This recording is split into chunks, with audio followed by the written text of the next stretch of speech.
Octubre de 1982. El pueblo ecuatoriano se levanta contra las medidas impuestas por el Fondo Monetario Internacional. Bajo la dirección del FUD se realiza el paro nacional, una de las mayores protestas populares de todos los tiempos. A pesar del severo estado de sitio decretado por el gobierno demócrata cristiano de Osvaldo Hurtado, la gente salió a las calles a expresar su descontento por las medidas económicas que le afectaban directamente.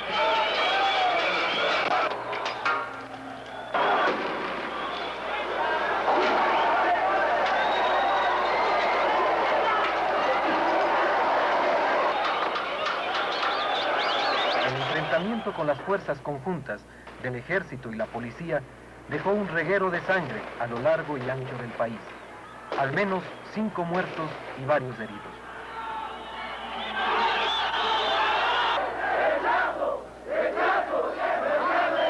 Diciembre de 1982.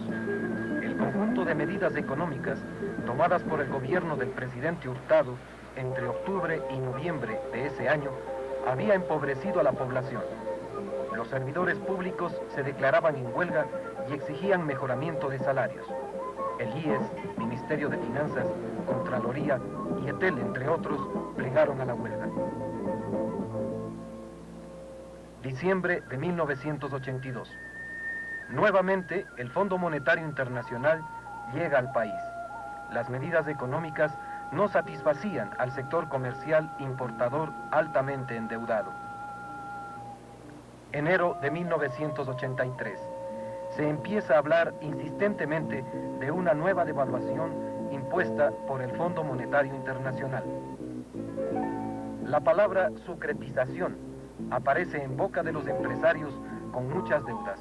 El gobierno parece estar de acuerdo. La sucretización significaba que los empresarios pagaban en sucres al Banco Central y que el Estado cancelaba esas deudas en dólares a los acreedores extranjeros. La diferencia de 30.000 millones de sucres era asumido por el Estado. O sea, todos los ecuatorianos debían pagar por la deuda de los empresarios. Economía de guerra. El presidente Hurtado llama al pueblo a apretarse los cinturones mientras compensa ampliamente a los empresarios. Frente al anuncio de la economía de guerra, se teme lo peor. A lo largo del país se producen movilizaciones de rechazo a las nuevas medidas económicas que se veían venir. Marzo de 1983. Los estudiantes salen a la calle. El FUD advierte que no aceptará medidas económicas que vayan en contra de los sectores populares. 12 de marzo. Séptima convención del FUD en Guayaquil, que resuelve convocar a una huelga nacional de 48 horas, la misma que se convertiría en indefinida si el gobierno no escuchaba el clamor popular. 16 de marzo. Una marcha convocada por el FUD llega hasta el Palacio Presidencial para entregar las demandas del sector laboral.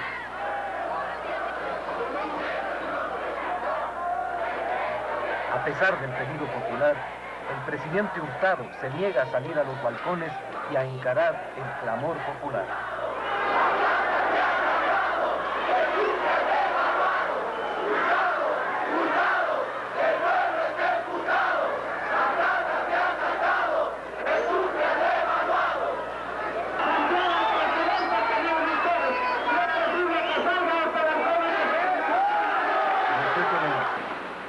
La Junta Monetaria resuelve devaluar la moneda dejando el cambio en 42 sucres por dólar. En el mismo paquete se eleva el precio de la leche y el precio de varios combustibles. El gobierno había declarado la guerra al sector popular. El FUD asume la defensa del pueblo y resuelve declarar la huelga nacional para los días 23 y 24 de marzo, convocando a permanentes movilizaciones en todo el país. ¿Qué había sucedido? La inflación se había desatado en 1982 y amenazaba con mucho más en 1983. Los temores fueron justificados. En 1983, la inflación alcanzó un récord de 47.9%. Mientras la capacidad de compra de los salarios bajaba a la mitad, el gobierno se negaba a otorgar compensaciones. ¿Por qué el gobierno beneficiaba solo al sector oligárquico y a sus socios extranjeros?, se preguntaba el país. De ahí las manifestaciones enardecidas de la población.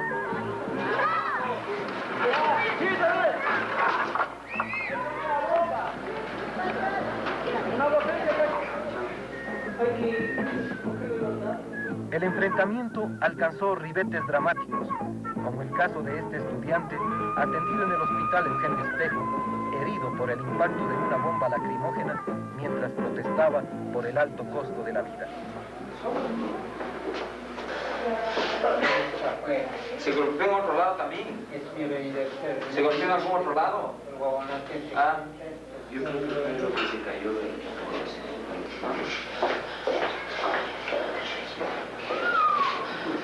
Tranquilo, señor. No hay más que hacer, seguir trabajando, señor. No hay plata que alcance, mi patroncito. Estamos pregados con este gobierno tan... Hoy mi Roldós, que de Dios goce. Hoy Roldós lindo. Yo siendo una bruja, yo me denchara y yo le...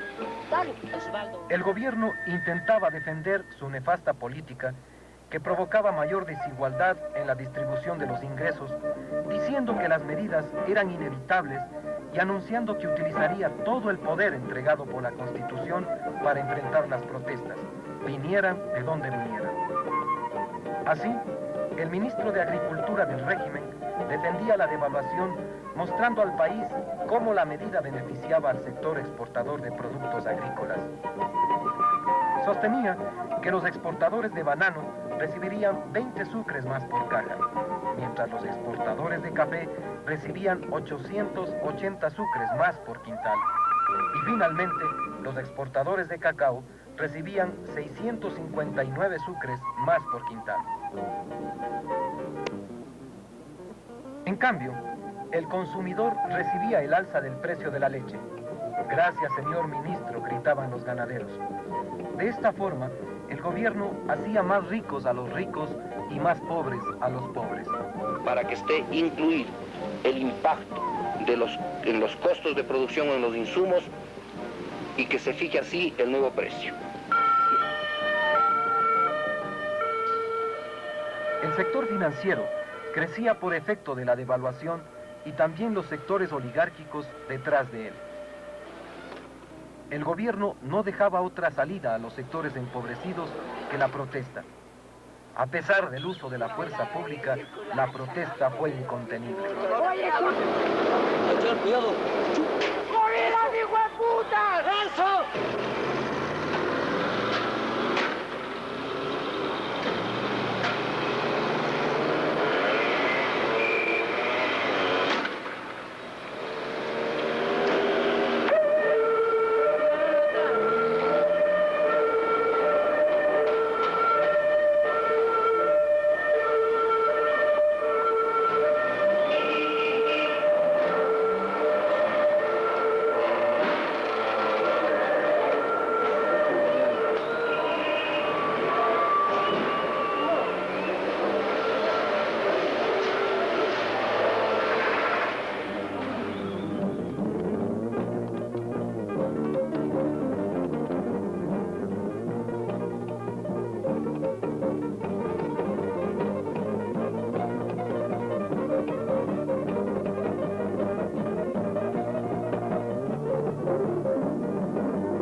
De marzo.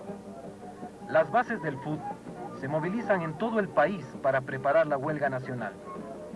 Aquí vemos una filial de la SED, la Federación Democrática de Trabajadores de Pichincha, discutiendo los pormenores de la huelga. Los dirigentes exigían llegar hasta las últimas consecuencias. No han venido hoy, tenemos que visitar mañana un pasaje NASA y hacer de esta huelga de 48 horas con prolongación una efectiva jornada de lucha que sirva para, en definitiva, golpear, no solo golpear, sino liquidar. Frente Unitario de Trabajadores se lanza la huelga que sean hasta las últimas consecuencias, porque no es posible que el sacrificio del FUT a los 3 meses lo hayan cosechado la oligarquía. 22 de marzo. El FUT hacía pública su plataforma de 10 puntos que insistía en ir más allá de la simple reivindicación salarial y buscaba castigar a los culpables de las medidas económicas. El FUT exigía una reforma profunda del sector económico. Convocatoria inmediata, Congreso extraordinario, a fin de que enjuicie la política económica y antipopular y antinacional del gobierno y derogue las últimas medidas económicas. O el FUT El FUT había pedido un Congreso extraordinario.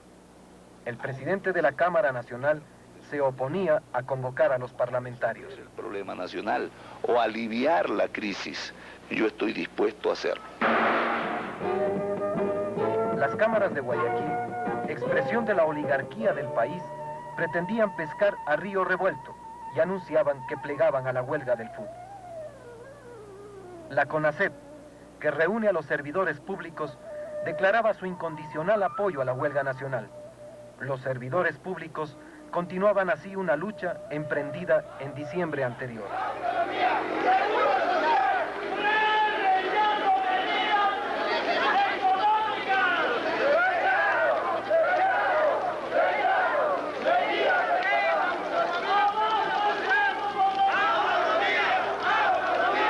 El Sindicato Único de Choferes de Pichincha. El Sindicato del Transporte Nacional, asimismo, decidía plegarse al paro de actividades. Un dirigente de los choferes llegaba hasta el FUT para presentar su adhesión. Telegramas que reposan en nuestro poder, que están férreamente unidos todos los trabajadores en las provincias, en cuya razón ellos acatarán las disposiciones que se emanen desde el Frente Unitario de Trabajadores. En este momento estamos sin trabajar, ¿no? Estamos paralizados el transporte y esperamos pues de que el resto de instituciones también aquí paren también su trabajo. También la Unión Nacional de Educadores hacía pública su decisión de ir a la huelga nacional. Todas las fuerzas laborales del país paralizaban.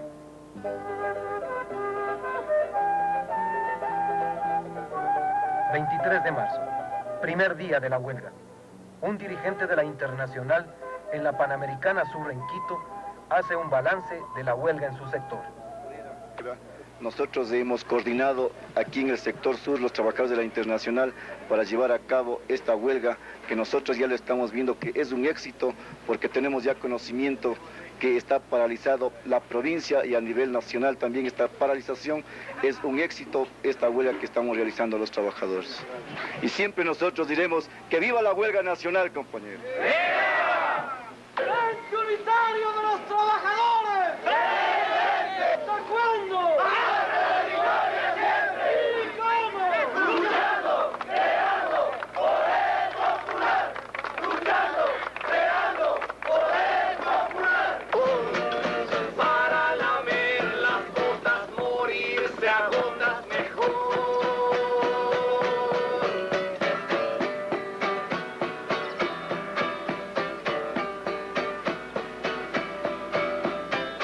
Quiero ya terminar de cantar masacre. Los días siguientes, la prensa fue unánime para reconocer que la paralización había sido total en el país. La convocatoria del FUT fue acogida por todos los sectores laborales y acatada las 48 horas de huelga. A la huelga nacional declarada por el Frente Unitario de Trabajadores, por las cámaras de la producción, en su mayor parte las puertas del comercio en la capital provincial.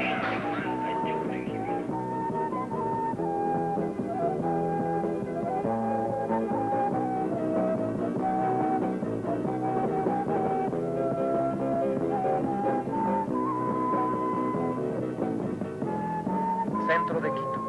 La ciudad se ve desierta. Solo algunas manifestaciones callejeras, contusos por bombas lacrimógenas en la plaza de San Francisco.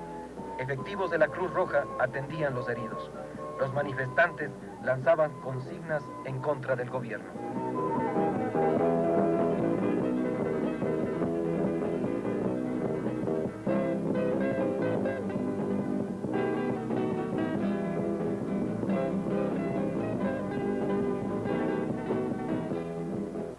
Por donde se mirara, Quito mostraba una imagen caótica, como aquí, en la Plaza Sucre y en sus alrededores.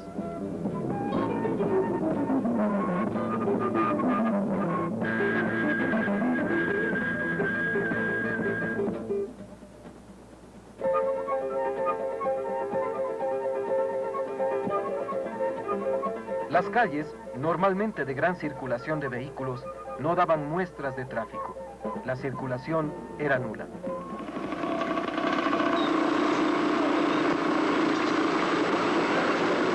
La burocracia tomó las vacaciones que dispuso el gobierno nacional. Algunos empleados públicos de instituciones se concentraron en sus oficinas apoyando la huelga nacional. El puerto marítimo no laboró, el comercio cerró sus puertas, los bancos suspendieron la atención al público, el sistema de transporte urbano disminuyó. La ciudad de Riobamba amaneció paralizada parcialmente. Algunos establecimientos comerciales abrieron sus puertas al público, mientras que las plazas y mercados en su mayoría permanecieron cerrados. Los trabajadores de la provincia de Chimborazo y el pueblo en general estamos rechazando totalmente a las medidas antipopulares. Avanzando en nuestro recorrido, llegamos a la ciudad de Ambato. Esto es lo que pudimos captar. La ciudad de Ambato goza de una inusual tranquilidad. Todo está cerrado, el tránsito vehicular está suspendido y muy pocas personas están transitando por las calles. La ciudad quizás más afectada por este primer día de paro fue Ambato. Nosotros creemos que a Tulcán se ha llegado la huelga nacional, puesto que hay muchas organizaciones como el sindicato del IES, los compañeros de IET, los compañeros de ML Norte, que están plegados a la huelga. ¿Cómo reaccionaba el gobierno frente al paro total? Utilizando algunos recursos, dando vacaciones a los servidores públicos, quienes de todas maneras habían resuelto apoyar la huelga. El ministro de Gobierno intentó justificar jurídicamente esta medida. El interrumpir, aunque sea momentáneamente, el curso de los derechos constitucionales y garantías constitucionales que tenemos todos los ecuatorianos. Nosotros creemos que esta maniobra del gobierno, expresada en darnos vacaciones, pretendió que los servidores públicos no nos sumáramos al justo reclamo de todo el pueblo ecuatoriano encabezado por el Frente Unitario de Trabajadores. Esta maniobra no la hemos dejado pasar porque las justas aspiraciones en la plataforma de lucha del FUT son también las aspiraciones de los servidores públicos. Más tarde, el gobierno negoció unilateralmente con los dueños del transporte y logró que el día 25 levantaran el paro. Como lo declaraba uno de sus dirigentes, el transporte elevaba el precio de los pasajes en un 30% gracias a que el gobierno lo permitió. Y pasajes y fletes a nivel nacional procediendo a incrementar sus precios de un 30%. Esto como producto de la devaluación monetaria y subida del precio del diésel. Los sindicatos del país, a efecto de que las bases... Abel Unda, jefe de los transportistas, ratificaba el fin del paro, pero los choferes se negaron a acatar tal decisión. Trabajar. Han ordenado la federación, pero en cambio los sindicatos hay algunos que no quieren trabajar. Es decir que el señor Abel Unda salió esta vez desoído. Sí, desoído, o sea que no ha acatado las órdenes que han dispuesto los sindicatos. ¿Ha habido represión policial, compañero? Sí, represión policial como en otras ocasiones en las huelgas nacionales que hemos realizado. Por otra parte, el gobierno decidió no utilizar a la policía ni sacar al ejército como en otras ocasiones, con el fin de evitar una nueva movilización popular. El ministro de Gobierno no enfrentarse con los trabajadores porque está viendo de que cuando la ira del pueblo se levanta no habrá fuerza pública quien nos pare. No ha habido represión hasta estos momentos que estamos, compañeros. Siempre nosotros diremos que viva la huelga nacional, compañeros. ¿Y el Parlamento? El Parlamento recibía a los dirigentes del FUT, pero se negó a reunirse para atender las demandas de los trabajadores. Juan Cueva Caramillo explicaba el comportamiento de la Cámara. De monjas enclaustradas. Tanto miedo tiene a pecar la Cámara de Representantes que tiene miedo de reunirse a sí misma. Esto es muy preocupante. La Cámara de Representantes tiene que afrontar los problemas. No tiene que perder el tren de la historia. Los acontecimientos le están superando a la Cámara de Representantes. Y por miedo a pecar, como aquella linda chica de que hablábamos antes, prefiere no reunirse. Es decir, que tiene desconfianza de sí misma. Y cuando uno desconfía de sí mismo, las cosas van por mal camino. Creo que por malo que sea el sistema democrático, es mucho mejor que un gobierno dictatorial. Pero estamos aquí para buscar soluciones. El gobierno ha hecho planteamientos... Al mismo tiempo, el gobierno contraatacaba, descargando en el FUT las consecuencias políticas y económicas de la huelga. Medidas económicas, el planteamiento respecto al ajuste automático de salarios, esto no es verdad, porque en esta ocasión... El FUT rechazó enérgicamente la demagogia utilizada por el gobierno. No asuntos de salarios, sino algunos otros asuntos de interés de toda la comunidad, como es la derogatoria de las medidas económicas antipopulares dictadas por el gobierno. Naturalmente que el gobierno no puede negociar la destitución de ningún funcionario, eso es una facultad que constitucional y legalmente le corresponde al presidente de la República. Naturalmente corresponde ahora que el Frente Unitario de Trabajadores dé una respuesta a los planteamientos hechos por el gobierno respecto a cada uno de esos puntos. Nosotros entregamos al señor presidente de la República hace algún tiempo, en el mes de diciembre del año pasado, un documento que contiene 18 puntos de alternativas para solución a la crisis fiscal que vive el país y también al problema de la deuda externa. Y por otra parte quisiera hacer notar que el gobierno recurrirá a todas las facultades legales para mantener en el país el orden, el derecho a libre tránsito. La quema simbólica de un muñeco presidencial expresaba el repudio popular a las maniobras del gobierno.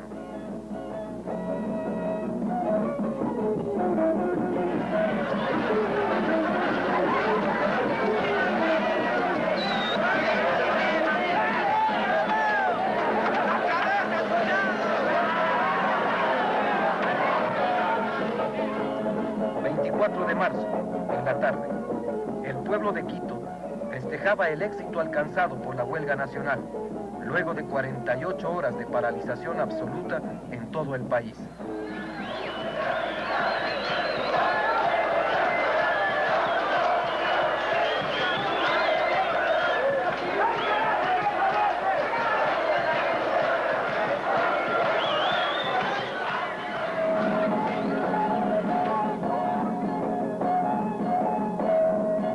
Pertinaz lluvia, la marcha convocada por el FUT se dirigió al Parlamento. Venga de donde venga para suspender la huelga, si es que no se atiende la plataforma de lucha del Frente. Reunido frente a la Cámara de Representantes, el pueblo exigía la continuación de la huelga. El FUT había planteado que si el Parlamento no atendía sus demandas de Congreso Extraordinario, la huelga sería indefinida.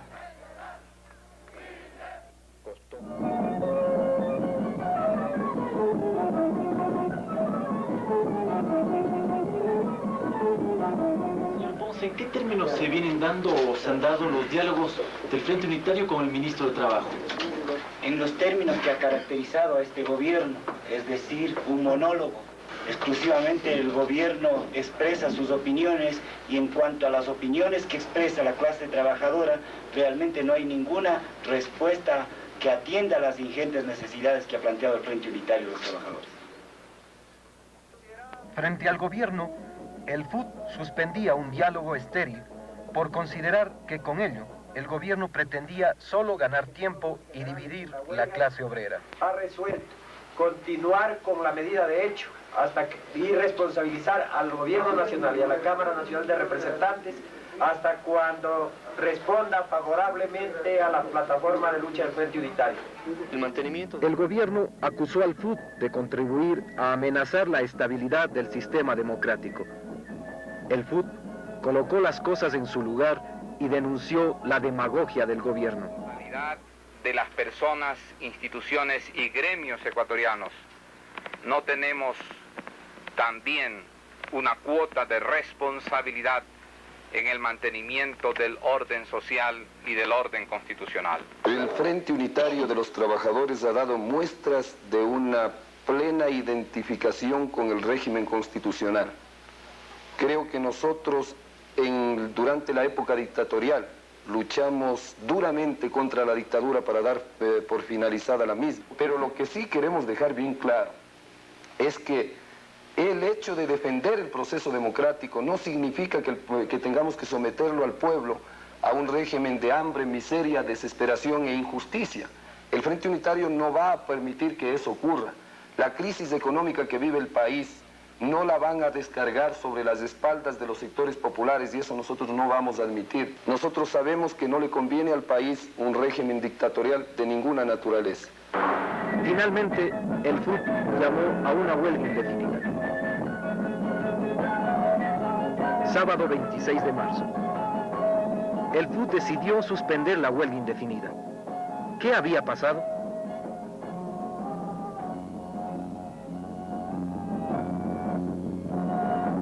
Por una parte, el gobierno no cedió de ninguna manera y no derogó las medidas económicas.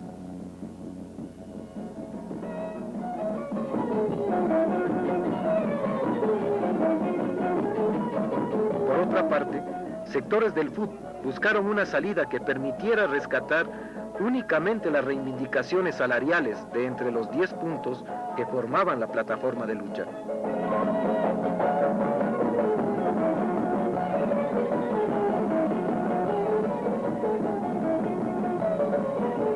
Finalmente, el FUT no encontró el respaldo parlamentario que necesitaba para presionar al gobierno y obligarlo a negociar. O cualquier tipo de fórmulas mágicas de salvación nacional. Yo tengo mis dudas acerca de que el Congreso pueda ser un organismo que tenga una respuesta para una crisis que es real, que no es inventada.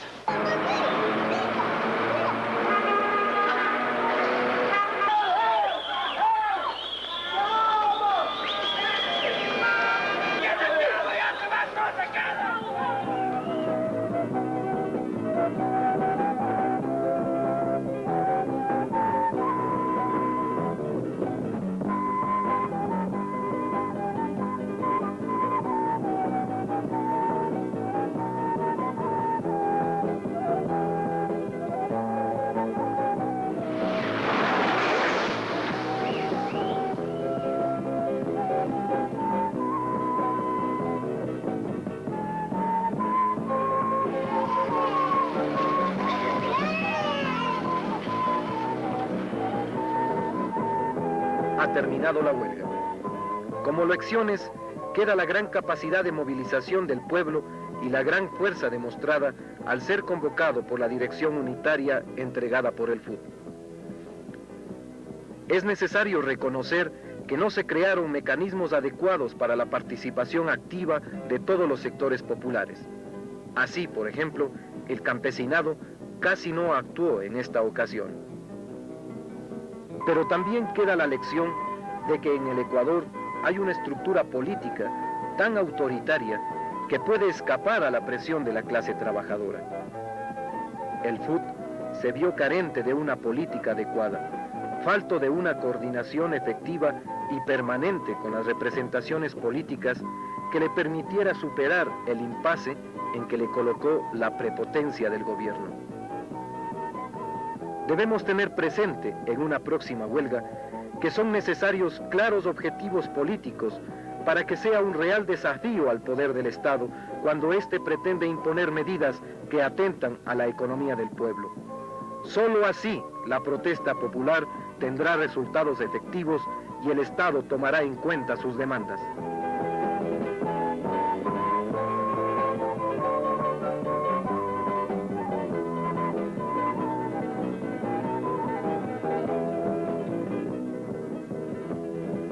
¡Que viva la huelga nacional!